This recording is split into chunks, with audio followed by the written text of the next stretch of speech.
ને મને આજે પણ માન લો કે હું પોતે સત્તામાં આવું અને મારી પાસે પૂરા પાવર હોય તો મારો એક સ્વભાવ પહેલેથી રહ્યો છે. મને ચીમનભાઈએ એક વાત શીખવાડી દીધું જ્યારે 90 મિનિસ્ટર થયો ત્યારે, કે જે કામ સાચું હોય અને થઈ શકે એવું તો હા પાડવાની, અને જે કામ ના થઈ શકે એવું તો ના પાડી દેવાની. હું આજે પણ મારા માટે આખા અમદાવાદના હજારો લોકો જાણતા હશે કે નરેરે મીના ત્યાં જાઓ એટલે ટેલિફોન કરવાનો, ચિઠ્ઠી લખી આપવાની, ના થાય એવું તો મોડે ના પાડી દેવાની. અને ગમે તેટલું ખોટું લાગે, ગમે તે સગો આવ્યો, સંબંધી આવ્યો, ભાઈબંધ આવ્યો, હું જાણું કે આ નથી થયું તો એને ફરતી ધક્કો નહીં ખવડો.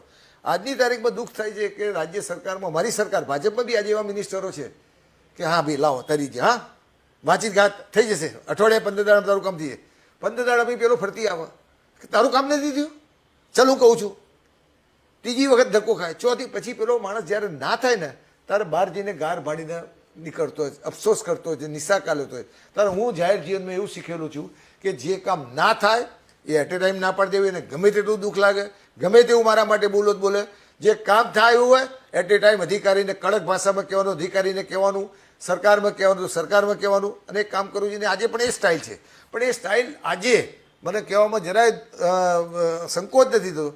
એ ધીમે ધીમે જે અગાઉની સરકારમાં હતું ને એ આજની સરકારમાં નથી. અધિકારીઓ આજની તારીખમાં ચૂંટાયેલા વ્યક્તિઓને જે વેટેજ આપવું જોઈએ એ વેટેજ આપતા નથી. અને સરકારે પણ ધ્યાન રાખવું જોઈએ, જે સરકારમાં બેઠેલા જે મંત્રીઓ છે કે જિલ્લા પંચાયતનો સભ્ય હોય, તાલુકા પંચાયતનો હોય, નગરપાલિકાનો હોય, ધારાસભ્ય હોય, એનું વેટેજ થવું જોઈએ. કારણ કે પ્રજાએ એમને છૂટીને મોકલ્યા છે, પ્રજા એની પાસે જવાબ માંગવાનો છે. અધિકારીઓ તો એર કન્ડિશન ઓફિસમાં બેસે છે, એની પાસે કોઈ જવાબ માંગવા નથી.